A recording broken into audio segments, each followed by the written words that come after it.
Okay, Willa and Robert, settle down, please, okay? The Lighthouse is my number 10 movie of the year. The latest release from Robert Eggers is a slow-burn, character-driven nautical fable. Inspired in large part by Greek mythology and classic sea tales, this is about two lighthouse keepers trying to maintain their sanity as they're stuck on an island in New England during the 1890s. Robert's attention to detail with the regional dialects and vocabulary given the time period was absolutely scrumptious to listen to. Let Neptune strike ye dead, Winslow! Robert Pattinson and Willem Dafoe carry this movie on their shoulders, and they're such a formidable pairing to watch gab on like a bitter married couple as they're stuck on that damn island. From a technical perspective, the cinematography was stellar. It was extremely claustrophobic, and Jaron Blaschke deserves some major Oscar recognition, in my opinion. The sound design, in particular, I also thought was amazing. The recurring foghorn gave me chills. It made me think of the heartbeat from Edgar Allan Poe's The Telltale Heart, which makes more sense when you learn that the writing of this movie was inspired by Poe's last and incomplete work, which was also called The Lighthouse. So you can drink all you want to drown whatever sorrows or darkness is in your past, but let's face it, we all have our days of reckoning, and that's what The Lighthouse is about. Light stuff, right? Let's see what's next in the countdown.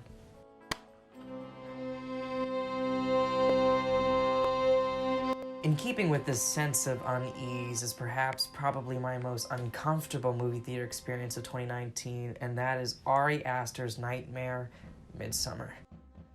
Take a journey into Harga with the world's worst boyfriend, Mr. Empathy himself, Christian, as he and his group of friends and girlfriend Danny, who is overcoming the death of her parents and sister, enjoy the festivities of the annual Midsummer Festival in Sweden for an anthropology project. Of course, the festival isn't what it seems to be from the outside, and it's a slow descent into genuine madness. Florence Pugh. Gosh, what a year she's having. You'll be seeing her again later in this video in another movie, but she is the heart and soul of Midsommar. Her performance as Danny is heartbreaking, but absolutely central to this movie packing the punch that it does.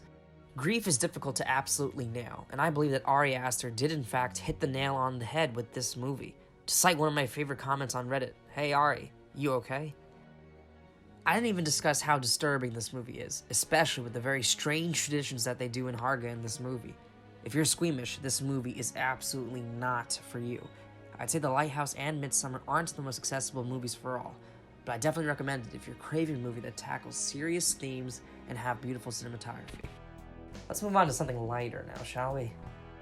Ladies and gentlemen, I would like to gently request that you all stay in town until I the love Ryan investigation is Johnson's work, completed. from Brick to Looper to the bold and risk-taking and controversial Star Wars The Last Jedi, the best of the new trilogy, takes us on another original ride with Knives Out. I mean, look at this cast. They look like they're having so much fun. Oh, let me guess. The script is absolutely delectable, and simultaneously is an homage to the murder mystery whodunit genre, as well as a huge shift for the genre, since it is very much a 21st century movie. Twitter, Hamilton on Broadway, and Netflix find their way into the dialogue of this movie, really affirming that this movie was designed for this generation, and that really grounds the film.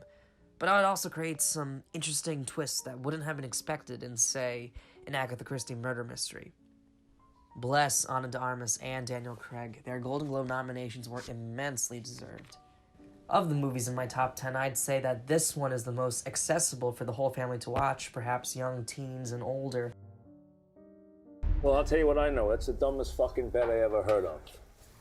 I disagree. I disagree, Gary.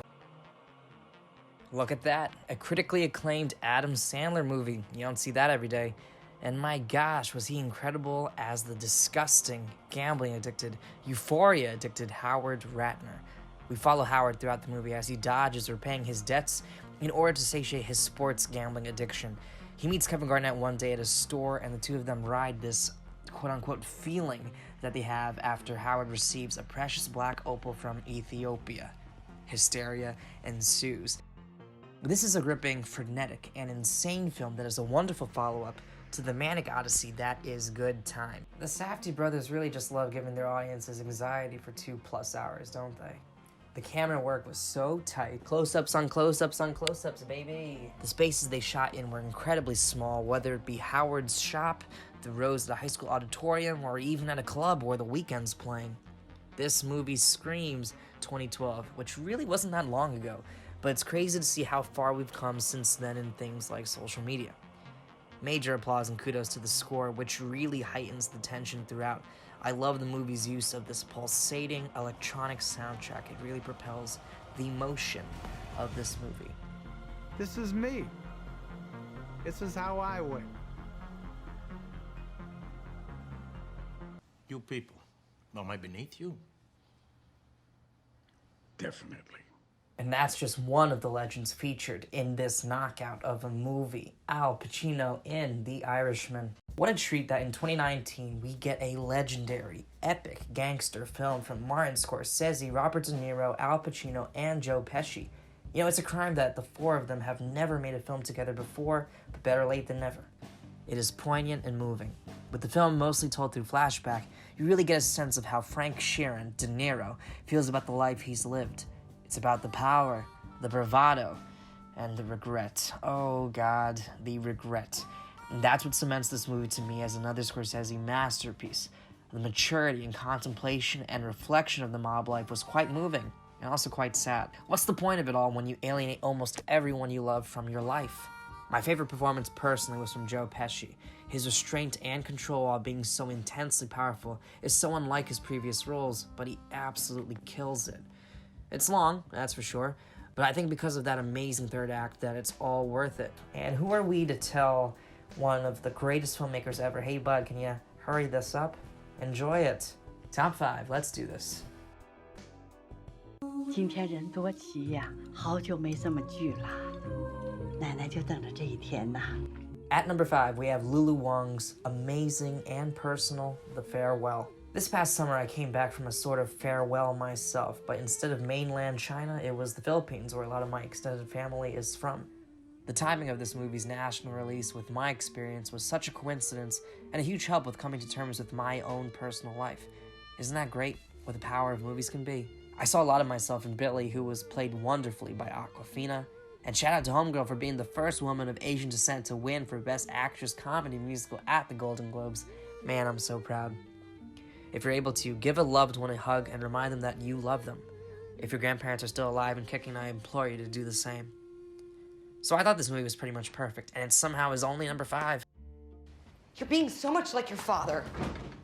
Do not compare me to my father. I didn't compare you to him. I said you were acting like him. You're exactly like your mother. Everything you're complaining about her, you're doing. You're suffocating Henry. Wow. Wow. Wow. Scarlett Johansson and Adam Driver walk a damn tightrope in this movie, and they sure as hell succeeded. These two, however, were given the runway for takeoff by Noah Baumbach himself, scribe of The Divorced and a leading voice of the mumblecore movement. If you're wondering what the mumblecore is, it is this. This all felt too real.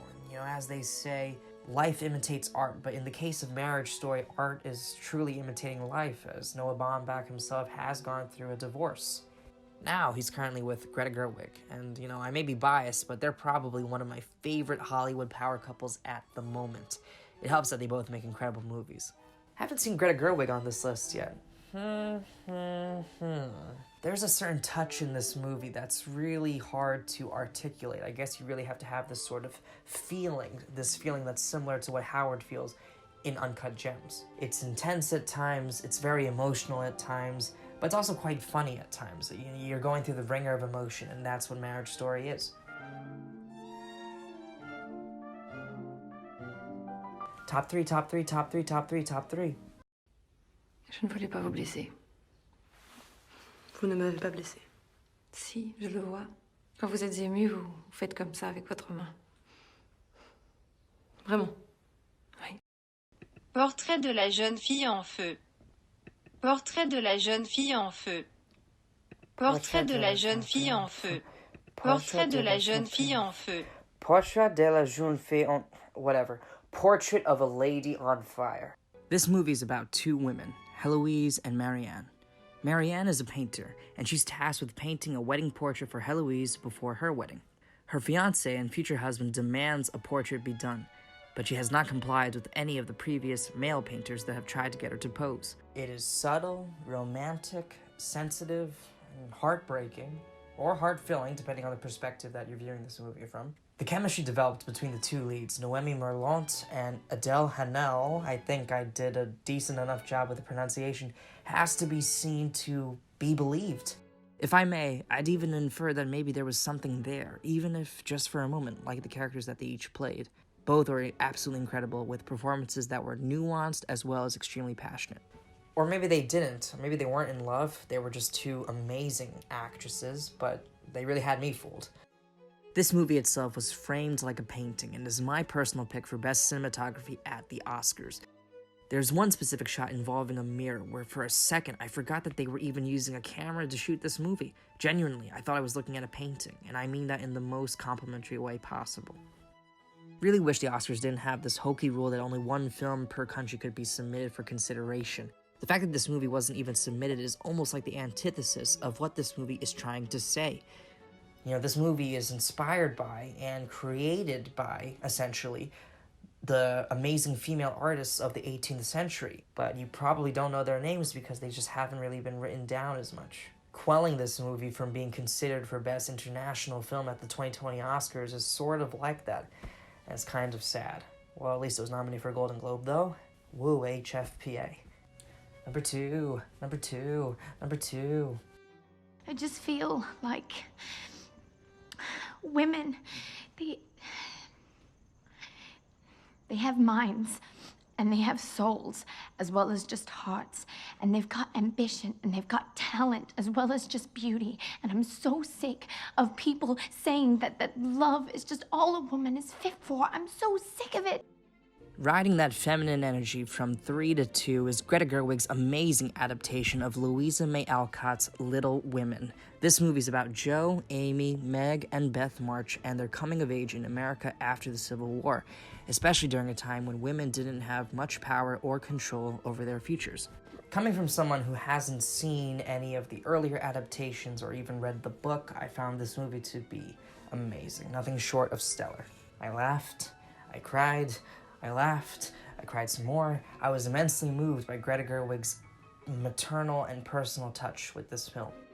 Her choice to present the film in a non-linear fashion helped make certain scenes pack a heavier punch, juxtaposing how life was like when the 4 March girls were teenagers and then what it ended up being like as adults. You can tell there was a lot of love and reverence given to the original source material. Greta Gerwig herself took some liberties and changed certain outcomes and scenarios in this film, but she did in fact keep most of the dialogue the same, right from text to screen. The changes that she did make, I'd imagine, is what Louisa May Alcott would have wanted, in terms of a woman having the power to write the version of the story that she wanted to tell. That's what Jo March is.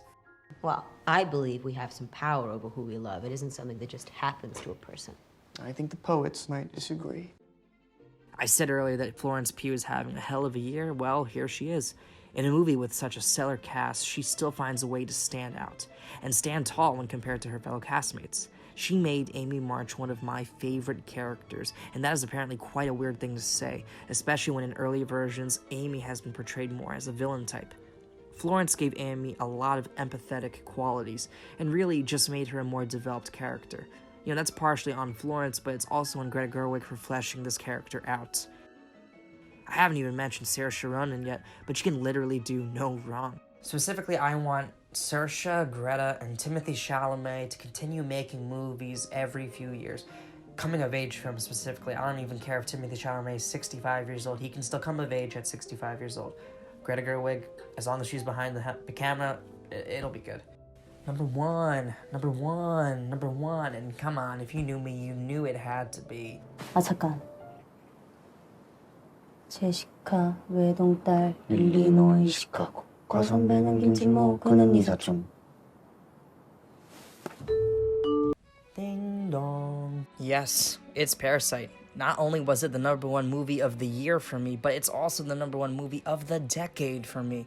Recency bias? Hyperbolic? Maybe. But Bong Joon-ho created a Frankenstein of a movie, seamlessly blending genres. It's a comedy, it's a drama, it's an intense thriller, it's all of these things that it really just rises above genre and becomes its own thing. It's a Bong Joon-ho movie.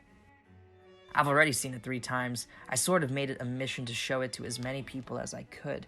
When there's something totally original in theaters, I'm trying to do my small part of keeping those theaters alive, or at least not filled with franchise films exclusively. Oh, where to begin, because pretty much every aspect of this movie is perfect. The immaculate production design, the house that is the central setting in this movie, especially during the intense home invasion sequence in the middle, was specifically built for this movie. Bong Joon-ho knew the shots in his head, and they had to make a house built for those shots. Perfect. The script, it's so compact and tight. Nerdwriter already made a great video essay on Parasite and its use of montages. The tuberculosis montage, as it's now known as, is 7 minutes of A+ cinema. I'm serious. Why this movie resonates so well is that the themes, I think, are universal. It isn't really only a Korean film. It tackles economic inequality and class structures, something that is rampant and obvious in the United States as well. Calls to mind Jordan Peele's movie Us, US, United States. It starts and ends with Bong Joon-ho, and we should be excited to see what he's got next in store, now that he's considered one of the best in the business right now. He's been making great movies for several years, but now with Hollywood's backing behind him, who knows what thought-provoking blockbuster he can concoct next. Is this movie overrated? It could be. But I'll never be the one to admit that. I think it's immaculate. Well, there you have it. That's my top 10. I hope you liked it. There have been so many good movies this year, and a few that I haven't seen yet. 1917 hasn't been widely released yet, so I'm eager to catch that this weekend when it comes out, before the Oscar nominations are released themselves. Wanted to shout out some honorable mentions that didn't make the top 10, but I still loved, and I'm just holding the laptop at this point. I'm tired of memorizing things. Jojo Rabbit, Waves, Climax, Blinded by the Light, Booksmart, Honey Boy, Atlantic, Senegal's entry for Best International Film, Last Black Man, San Francisco, Once Upon a Time in Hollywood, Avengers Endgame, and Us. Going back to Avengers Endgame real quick, I think it's a testament to Kevin Feige and Disney. They were able to make such an emotional and impactful ending to a series. It was masterfully crafted. It's deserving of call-out in itself. If you like this, tell a friend. Let me know in the comments. Talk to me, please. I love talking about movies. Until the next vid. See you guys.